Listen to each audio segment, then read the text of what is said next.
अस्सलामुअलैकुम।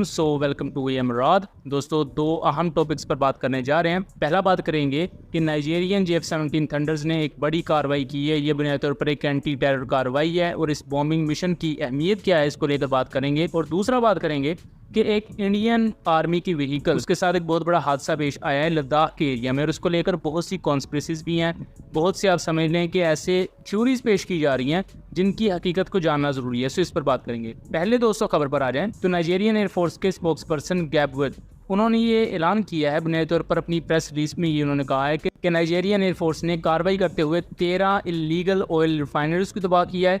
उसके साथ साथ एक एक्टिव बॉम्ब फैक्ट्री को तबाह किया है। तो ये तकरीबन 14 बड़े टारगेट्स हैं जो तबाह किए गए हैं। जो 13 इलीगल रिफाइनरीज तबाह की हैं ये इमो रिवर और ओक्लाहोमा के एरिया में तबाह की गई है। अगर ओक्लाहोमा के एरिया को आप देखना चाहें तो ये नाइजीरिया के साउदर्न रीजन पर वाक़ है। जो नाइजीरिया की जो बहुत मशहूर पोर्ट हारकोर्ट है ये बुनियादी तौर पर उसका साउदर्न एरिया और उसी के साथ ही ओक्लाहोमा का एरिया लगता है। ये दरियाओं के नाम है बुनियादी तौर पर और इन्हीं के करीब जो शहर है उन्हीं के ही नाम रख दिए गए। इस तरह यहाँ जो रिफाइनरीज का मसला है ये रिफाइनरीज काम करती हैं इलीगली और इनसे जो पैसा बनता है या इससे जो पैसा जनरेट होता है वो मुख्तलिफ जो टेरर ऑर्गेनाइजेशंस होती हैं या मिलिटेंट ऑर्गेनाइजेशंस होती हैं वो इस्तेमाल करती हैं। अब अफ्रीका की अगर आप करंट सिचुएशन को समझे तो वहाँ आपको दाइश का भी फुटप्रिंट देखने को मिलेगा। उसके साथ साथ बहुत से लोकल मिलिटेंट्स हैं जो कि उन एरियाज़ की गवर्नमेंट्स को नहीं मानते। अब ये जो जितने भी अफ्रीकन मुल्क हैं इनका सबसे बड़ा मसला ही ये रहता है कि यहाँ इस तरह की मिलिटेंट ऑर्गेनाइजेशन इतनी ज़्यादा ताकतवर हो जाती हैं कि वो इवन फौजों को भी डिक्टेट कर सकती हैं। और इन तमाम कंट्रीज़ में नाइजीरिया ही वो वाद मुल्क है जिसने अपनी एयर पावर को वक्त रहते ताकतवर किया। उन्होंने चाइना और पाकिस्तान से JF-17 थंडर्स खरीदे, विंग लॉन्ग 2 ड्रोन खरीदे।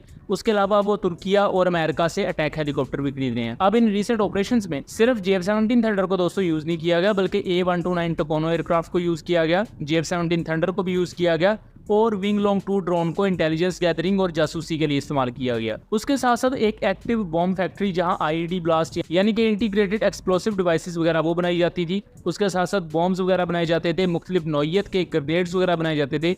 इस बॉम्ब फैक्ट्री को भी डिस्ट्रॉय किया गया है एक बहुत ही बड़ा और मैसिव ऑपरेशन JF-17 थंडर की तरफ से, जिससे ना सिर्फ JF-17 थंडर की काबिलियत का अंदाज़ा हमें होता है इंटरनेशनल लेवल पर, बल्कि उसके साथ साथ जो एक प्रोपेगेंडा इसके खिलाफ किया गया हमसायों की तरफ से कि ये कोई नाइजीरिया ने ग्राउंड कर दिए हैं और नाइजीरिया ने इस्तेमाल नहीं करेगा, वो पूरे का पूरा प्रोपेगेंडा भी यहाँ शटर होता है। उसके साथ साथ इंटरनेशनल मार्केट में इसका कद बढ़ेगा और इसकी जो पोटेंशियल इंपॉर्टेंस है मुख्तलिफ दूसरे कंट्रीज के लिए वो भी बढ़ेगी। जब कोई भी वेपन सिस्टम इस तरह के बड़े ऑपरेशन का हिस्सा बनता है तो जो दूसरे कंट्रीज होती हैं वो खुद ब खुद उसकी तरफ अट्रैक्ट होते हैं। तो फ्यूचर में इस तरह के जो नाइजीरियन एयरफोर्स ने इसको बैटलफील्ड में चूंकि यूज़ किया है तो इससे JF-17 थंडर की पूरी कारकर्दगी पर बहुत ही ज़्यादा मुस्बत असर पड़ेगा। इसके बाद दोस्तों हम दूसरे टॉपिक की तरफ आ जाते हैं। दूसरा टॉपिक दोस्तों ये है कि लद्दाख में चाइना और इंडिया का जो डिस्प्यूटेड बॉर्डर है जिसे लाइन ऑफ एक्चुअल कंट्रोल यानी कि LAC कहा जाता है, वहां पर एक कैस्पर व्हीकल थी इंडियन आर्मी की जिसके साथ न्योमा के एरिया में एक एक्सीडेंट होता है और इस पर इंडियन आर्मी के 14 पर्सनल ऑन बोर्ड थे, इंक्लूडिंग उनके ऑफिसर्स भी, जिनके बारे में कुछ भी पता नहीं लगता। ये जो वाकया पेश आया है ये 11 अगस्त को पेश आया है और इस पर बहुत ही कम आपको इंडियन सोर्सेज बात करते हुए नजर आएंगे। नॉर्मली इस बात को दबा लिया गया है।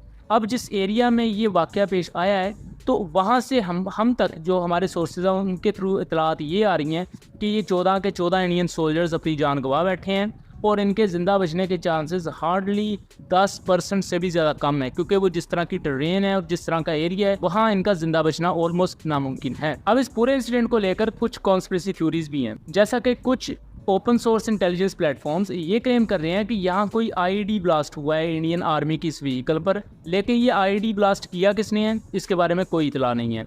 उसके साथ साथ कुछ लोग इसे एक एक्सीडेंट ही मान रहे हैं, जबकि कुछ लोगों के नज़दीक ये बाकायदा एक सैबोटाज का वाकया है, इसके पीछे कोई बैरूनी हाथ मौजूद है, क्योंकि ये वाकया लद्दाख में पेश आया है जहां बहुत ही नज़दीक चाइना का डिस्प्यूटेड बॉर्डर भी मौजूद है और चाइना और इंडिया के दरमियान 2020 के बाद से लेकर अब तक स्टैंड ऑफ दिन ब दिन बढ़ता ही जा रहा है और उसमें तनाव कम नहीं हुआ।